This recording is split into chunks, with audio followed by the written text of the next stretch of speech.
Hi, everyone. We are very happy to welcome Skip Cole, Emeritus Professor of African Art History at the University of California, Santa Barbara.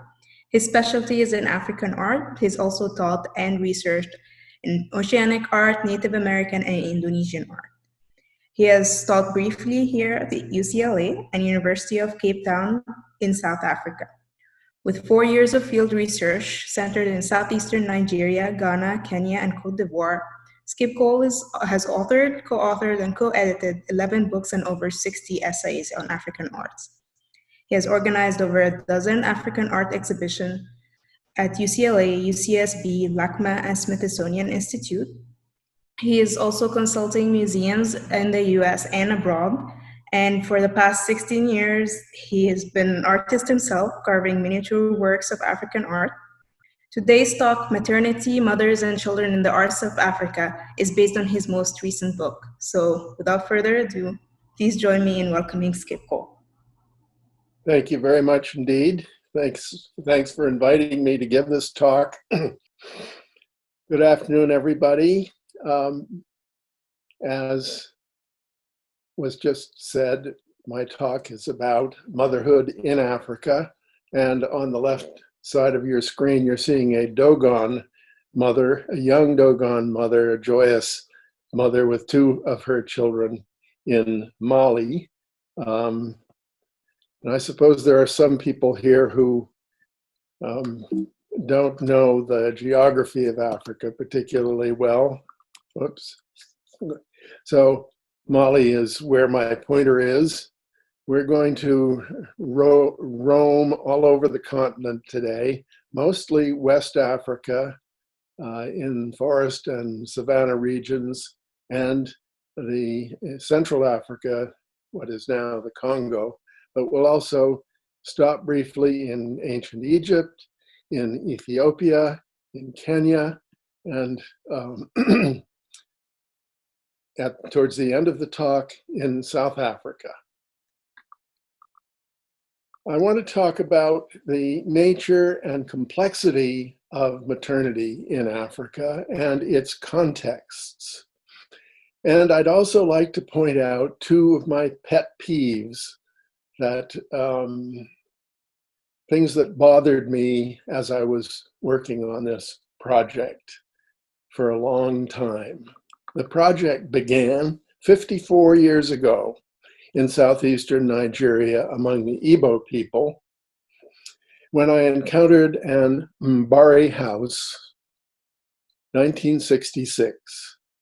Central on the front side of this temple-like structure is Allah, the Igbo goddess of the earth, who is responsible for all other deities, for all plants, all animals, and of course, the human race. I'll come back to her in a little while and to Mbari houses. So this is my introduction to a great African goddess, the most important deity among the Oweri Igbo people, within about 30-mile radius of the town of Owerri in southeastern Nigeria.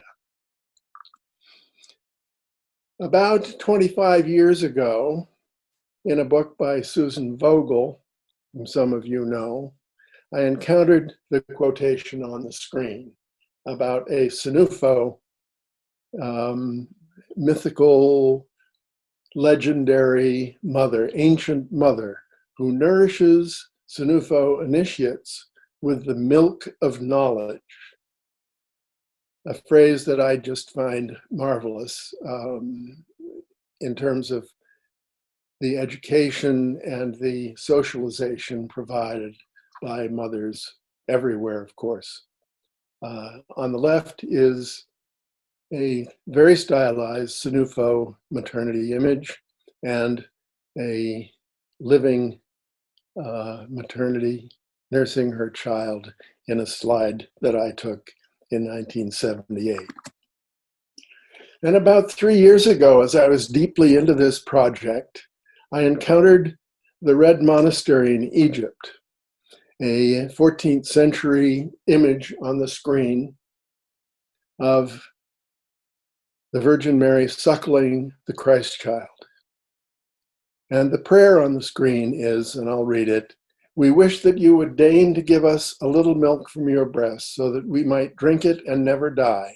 For we have riches in abundance and innumerable possessions, but no one to inherit them." It was believed at that time in Egypt that Mary's milk would provide eternal life.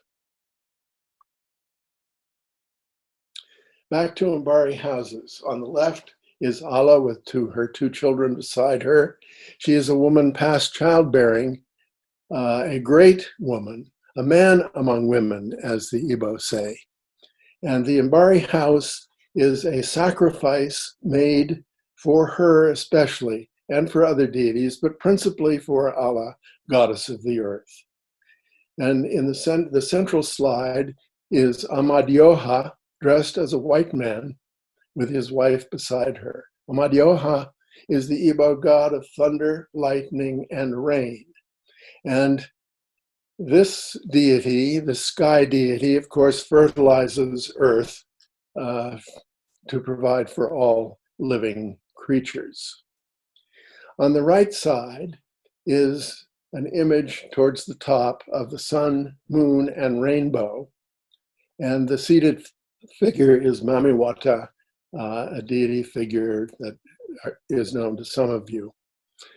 The sun, moon, and rainbow turn the Mbari house into a cosmic symbol, a symbol of the community regenerated, rebuilt, and living again. Because the Mbari house is built only once every 40 or 50 years in any given community, and usually after some sort of a crisis or calamity, such as a lot of infant deaths or a locust attack or something like that. Now, Igbo land, as you see in the map, central, lower central, is the darkest part of the map of Nigeria here, and the end of my pointer is pointing to the town of Owerri. Mbari houses are made of earth, the architectural part, and the figures are modeled from what is referred to in the process as yam. And yam is the principal prestige crop among the Igbo people.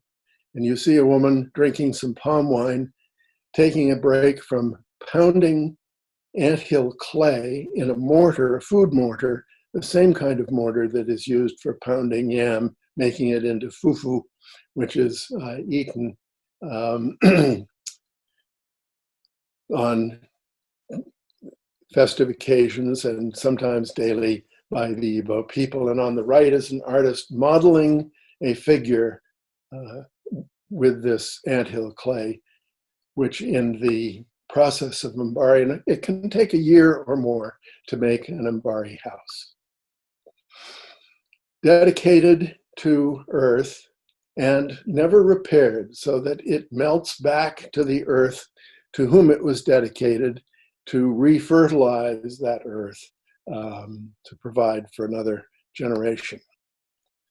The largest Mbari I saw in plan on the upper left contains 75 figures, including where my pointer is, an airplane up on stilts, and it was wired for telephone with two telephone operators, one in an office building, a mock office building, a mock office building here on the left, and in a maternity clinic.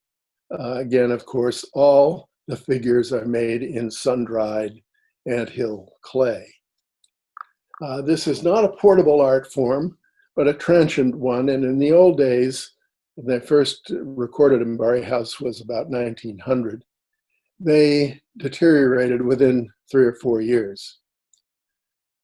Here's one in the process of deteriorating, as you can see, and on the lower right, domestic compound, so that you can see how elaborately decorated the Mbari house is as a gift and a sacrifice to the deity. Here's that airplane up on stilts. And here's the small house on the right dedicated to Amadioha. The larger Mbari here is dedicated to Ala, goddess of the earth. Let's go back then to ancient Egypt, to Akhnas Merie and Pepi II, a Queen Mother regent with a 6-year-old pharaoh sitting on her lap. The pharaoh treated as a miniature adult. This is an alabaster sculpture in the Brooklyn Museum in New York, about 14 inches in height, an elegant sculpture. And this early pharaoh and his regent mother are often conflated with the great Egyptian mother goddess Isis and her son, the sun god Horus. Isis was responsible for the flooding of the Nile. Isis introduced agriculture to ancient Egypt, introduced marriage and weaving. She was a great magician and doctor, and a protector of women and children for 3,000 to 4,000 years. One of the most important deities in ancient Egypt. Moving on to Ethiopia, to which Christianity was introduced in the 4th century, but it wasn't until the 15th century that icons came from Italy to Ethiopia and inspired the painter Father Seyon, Frère Seyon, in the middle part of the 15th century. There are thousands upon thousands of paintings of Mary and the Christ child in Ethiopia, stimulated in large measure by an emperor named Zara Yacob, who ruled between 1434 and 1468, and who institutionalized the cult of Mary. Mary became more important than her son, and Mary, of course, is called the mother of the church, the mother of Christ. Zara Yacob decreed that there should be an altar in every church dedicated to Mary, and the 29th of every month was dedicated in a nativity ritual to honoring and worshiping Mary. Verses from the 100 Miracles of Mary were to be recited in every church service throughout Ethiopia on every Sunday or every feast day.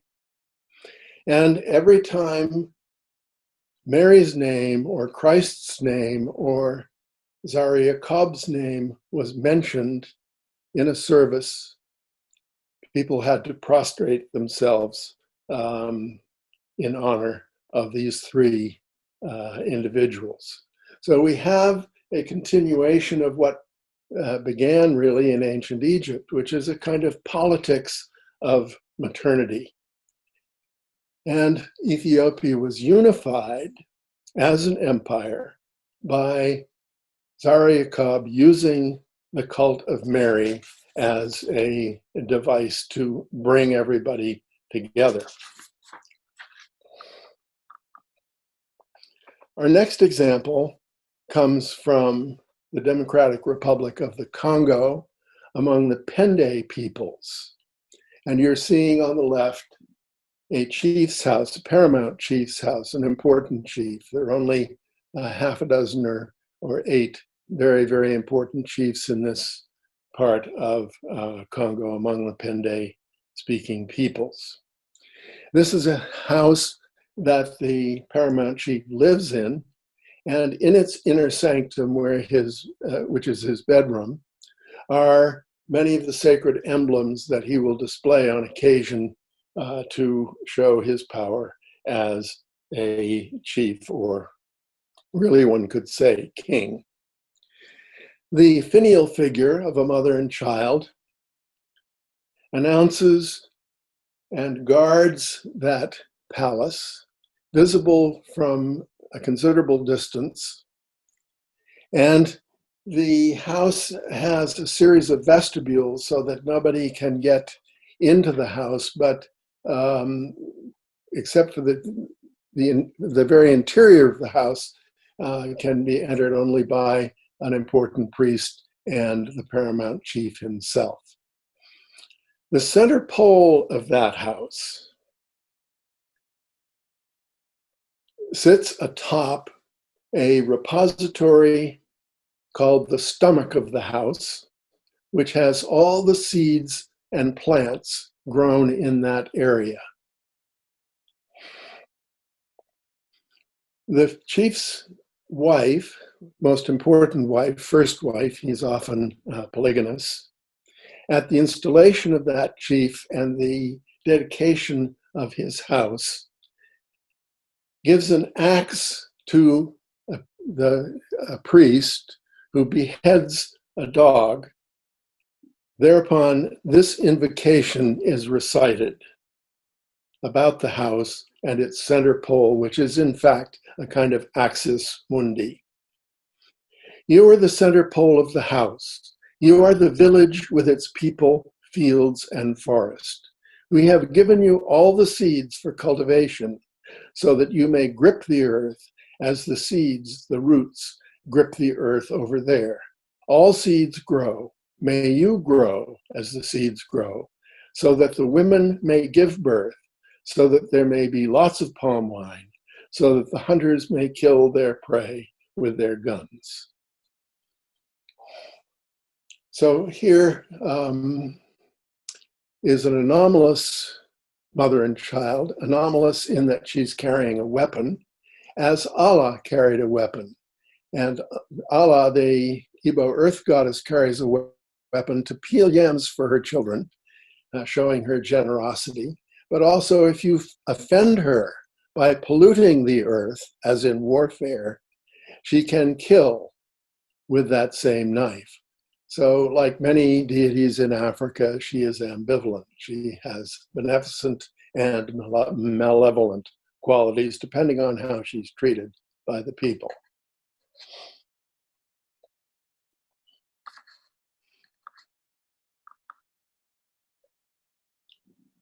The next slide shows you two versions of Luba thrones, again in the Democratic Republic of the Congo, in the eastern Congo.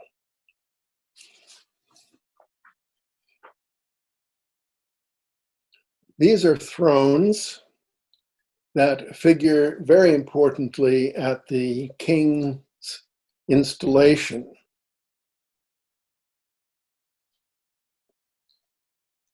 Always a woman. The throne is always a woman, but not always a woman and child, as we see in these instances. And the king sits briefly upon this throne, but after the ceremony, it is hidden away because it is the central symbol of kingship among the Luba people. Luba women are said to contain and to protect the secrets of life. They are centers of power. And the original ancestor of the Luba people was a woman. She was the founding ancestor. So the seat here, the stool, the throne, is much more than just a seat. It's an embodiment of the king's spirit, which is in fact a center of memory and is based on the power of women. The Luba say the king is a woman. So the woman as king is the mother of her people. So here we have yet another context, another example of a culture of maternity that figures very, very importantly in ritual. Now, the pet peeve that one of the two pet peeves that I want to speak of is referring to a woman and child as a fertility goddess. Fertility is certainly involved in many of these images, but many of them are not goddesses at all. We're now among the Yoruba people, for example, and none of the images of maternities among the Yoruba are goddesses. They are all devotees of the gods, of many different gods, indeed. So we see a shrine figure on the left with a woman holding a calabash in front of her, which puns as her womb, an extension of her womb. And the calabash is a symbol of the world for the Yoruba. So the woman is holding, as among the Luba, the Yoruba woman, in this case, is holding the secrets of the world in her calabash / womb, and a child is strapped to her back. The central figure is a divination cup about 7 inches in height, with unique iconography of a woman actually kissing her child, which is very, very rare in Africa. More Yoruba images of devotees of the gods, 3 different shrine figures for a Shango shrine here and another Shango shrine here, Shango being the Yoruba god of thunder and lightning, and here the shrine to yet another Yoruba deity, all of them maternities.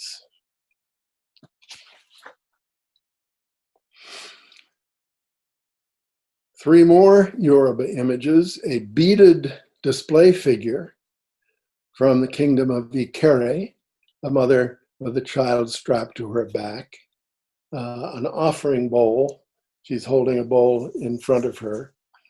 From the kingdom of Owo, a small ivory maternity. And on the right, an image of a Gelede masquerader. The Gelede masquerader, all Gelede masks and the entire institution of Gelede is devoted to the mothers.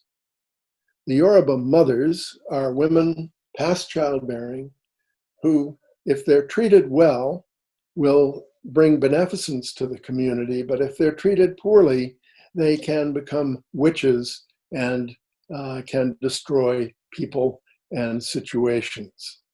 So again, the woman is a powerful person in Yoruba culture, particularly older women, but all women.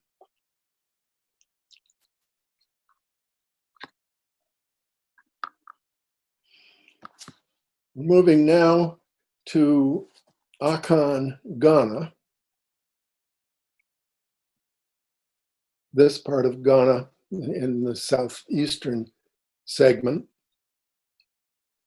And the 3 images that you see here are all Asante, a queen mother on the left, seated on an asipim chair, a European-derived chair. We know that she's a queen mother by virtue of the footstool upon which raises her feet above the ground. She, too, is nursing a child. This is a stately image about 17, 18 inches in height. The center image is an Asafo flag, the Asafo organization among the Fanti or coastal Akan peoples. Are military organizations And this mother with 7 children is a metaphor. The proverb that goes with this image is Mother Okra, full of seeds and proven. So that in this case, the mother represents the Asafo company, the military company, with its many seeds, like the plant of, like the okra pod, with many seeds, many warriors who are proven. And on the upper right is a gold weight, a small figure about 2.5 inches in height, of a woman carrying a child on her back and a load on her head. And the interpretation, again, is by proverb. A hardworking or ideal woman can carry a load on her head and her child on her back. So she's carrying her market stall on her head and a child on her back. So the stereotype of the fertility goddess needs to be modified because many of these maternities are not goddesses. Many of them do have to do with fertility, but by no means all, as we see in this instance of both the flag and the gold weight. The gold weight, by the way, is not gold, it's brass, and it's a counterbalance for the weighing of gold dust among the Asante peoples. And the Queen Mother, of course, is a political office, often the wife of the king or chief, but not necessarily his biological mother. So many of the images we see are priestesses or devotees. Some are deities, to be sure. But the cultures of maternity, and there are many different cultures, as I've tried to indicate, of maternity in Africa, are totally different from the biology of maternity, which is simple and the same everywhere. Live sperm meets live egg, and 9 months later, out pops a child.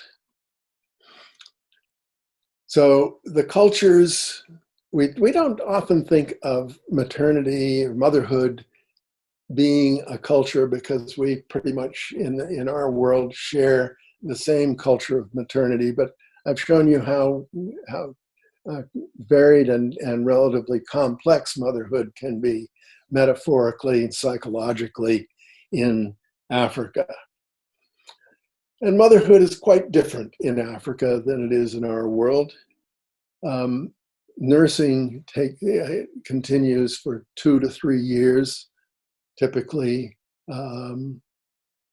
particularly in rural Africa. And I should mention that most of the images that you're seeing on the screen today are no longer viable in Africa itself. Most of these images, except for the ancient ones, were made between the late 19th century and about 1940 or 50.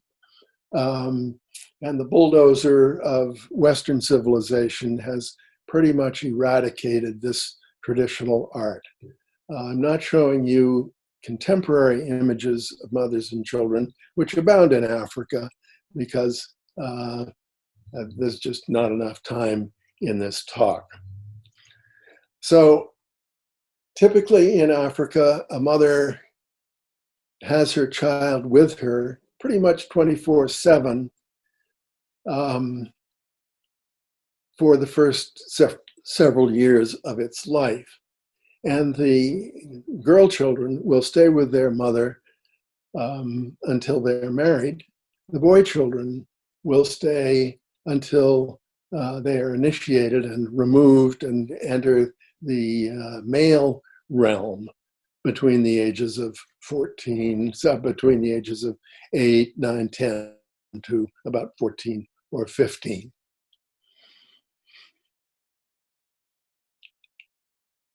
Mothers are responsible for the education of their children then in most of Africa for their first several years. We speak across the world of the mother tongue. There is no such thing as the father tongue, as far as I know. So in these three Asante examples, we have entirely different interpretations. The Queen Mother on the left, the Okra or military company with proven warriors as suckling and adjacent children in the middle, and the working mother who carries a load to market and her child at the same time.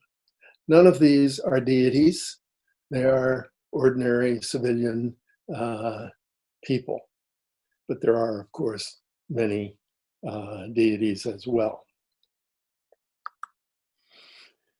We stay in Ghana to look at children, images of children, which are made by or for expectant mothers in many different parts of Africa. We're looking here at an Asante shrine with Akuama, and on the left, an Akuaba. Akua is the name of an Akan woman born on Wednesday. And the Akuaba, that word in Twi means Akua's child. These are often referred to as dolls, and they are referred to by the stereotype of fertility dolls. They often do have to do with fertility, but they are often not just dolls. Sometimes they are, but they are more important as surrogate children, representing aesthetic ideals and the ideals of nurture and growth. You see in the center top a woman wearing or carrying this akuaba in the same position that she will carry her child once it is born. So an akuaba is ordered by an Akan woman, an Asante woman, who either is already pregnant or who desires to be pregnant.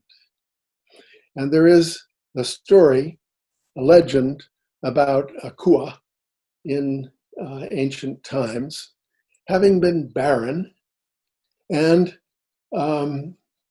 she went to a priest and said, I must have a child. So the priest instructed her to go to a shrine and go to a carver and to commission a child figure and to care for that child, to give it clothing, beads, to wash its face, to talk with it, to nurture it, to carry it with her in the same position that she would later carry her child. And Akua's friends in this legend laughed at her and said, "Oh, look at Akua, look at Akua's child." But thankfully, 9 months later, Akua gave birth to a healthy child with a long ringed neck and a high forehead, so that the Akuaba, as you see on the far left, is an aesthetic statement as well as a statement about fertility and birth. The figures are normally very simple. A disc head on top of a long, almost always ringed neck, and a simplified body with small breasts that indicate that this child is female. The Akan people, the Asante people, are matrilineal, so the first child ideally should be a girl. The full figure in the lower center is rare. Only one in maybe 100 or two, or even 200 or 300 Akuama is a full figure. Thousands and thousands of these images have been made over time. And some of them become playthings for children. They are often referred to, today even, as dolls, and occasionally they are played with by children, but more often they are brought to a shrine, or they are kept in the family as heirlooms, as representatives of the children that have been given birth to by the mothers in that family. So on the right, we have a Tano shrine. Tano is probably the single most important all-purpose deity in central Ghana, with a terracotta image here that is that is strapped to a desirous woman, a woman desiring a child, at the ceremony at this shrine, in which the priest will make a sacrifice in hopes that this woman will give birth to a child. And she is asked to return the akuaba that she carries with her during the pregnancy. Sorry about that. Return that to the shrine as a thank offering for the intercession of the god Tano in helping to enable her to conceive and give birth to a healthy, handsome child. Asante children ideally will have long necks and high foreheads. These are aesthetic ideals. There are other Akan images of children among the Bono or Brong people north of the Asante in south central Ghana. The Brong or Bono people to the north make this kind of an akuaba, and the Fanti people along the coast here make this sort of akuaba. Notice that all of them are armless, except the rare ones that we just saw. They are very, very stylized. They have long foreheads as an aesthetic ideal.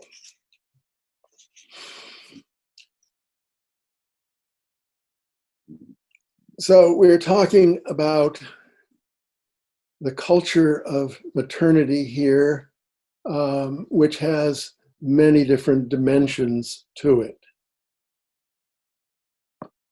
There are varied interpretations of the mother and child, and of child figures.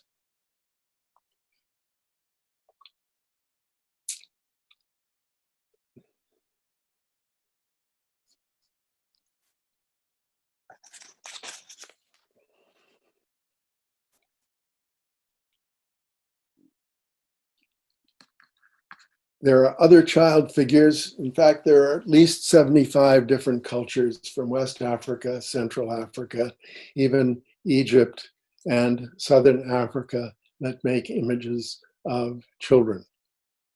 These child figures are about conception, the safety of the pregnancy, and the birth of a healthy, well-formed child. In the Asante examples, we have an aesthetic component, the ringed neck, which is a stereotype for prosperity and being well-fed, well-formed. And the handsome Asante child will have a tall, long, sloping forehead, as Kwame Nkrumah, the first president of Ghana, had, because his mother molded the cranial bones of his head when he was an infant, when those bones are soft. And if the molding is done very, very carefully, It doesn't affect the brain or the intelligence of the child.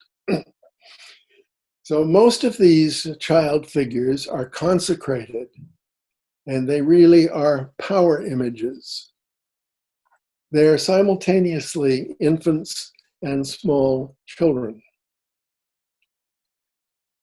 They're referred to as dolls. So this is another stereotype. A doll, of course, in our world is a secular plaything, owned and played with primarily by girls. Boy dolls are called action figures, interestingly. But child figures in Ghana and elsewhere are alive with potency. They're consecrated at shrines like the one on the right to help the mother give birth to a child. They're cared for as if alive. Their faces are washed. They're symbolically fed. They are with the potential mother 24/7. They are believed in.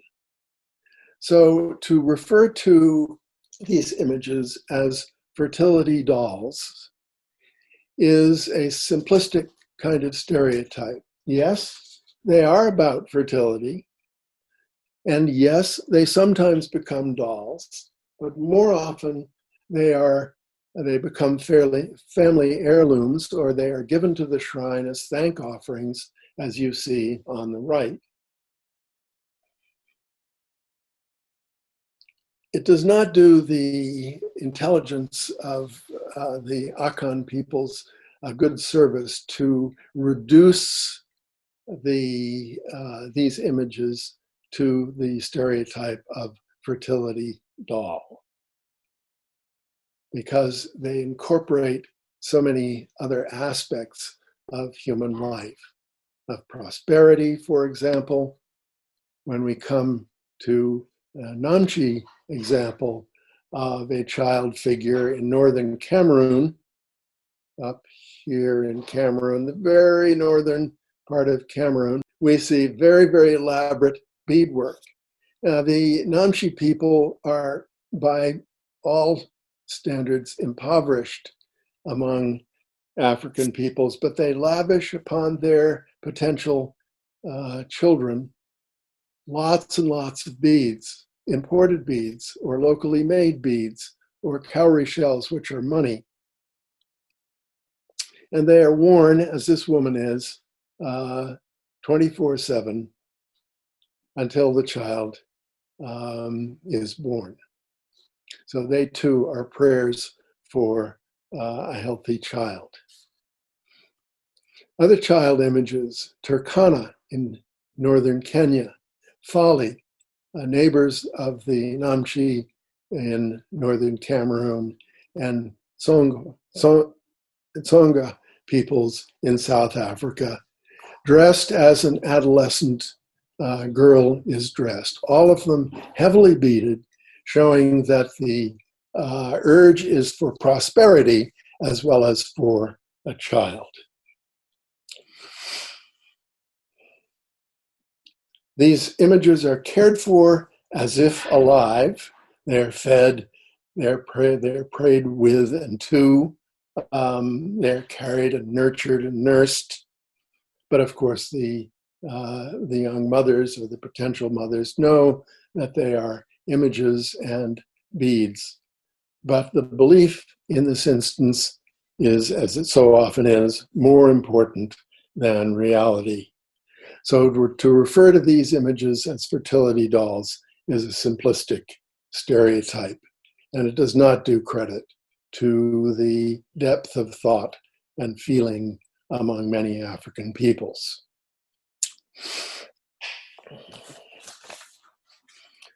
To conclude, we have to acknowledge that the cultures and contexts of maternity in Africa are varied and complex. We speak of Mother Nature, we speak of Mother Earth, We speak of the mother tongue. There is no father tongue. Isis and Mary, Mother of Christ, as well as the Pende finial figure and queen mothers among the Akan, are very powerful politically. They protect and represent women. Many of these images of mothers and children are countervailing forces in what are almost universally very heavily paternalistic cultures. And many of these images, particularly the images of children, are outside of the male world. They're part of the female world. So all in all, motherhood embodies nurture, education, growth, language, regeneration, the fruitfulness of field and family. They embody beauty and prosperity. Thank you very much.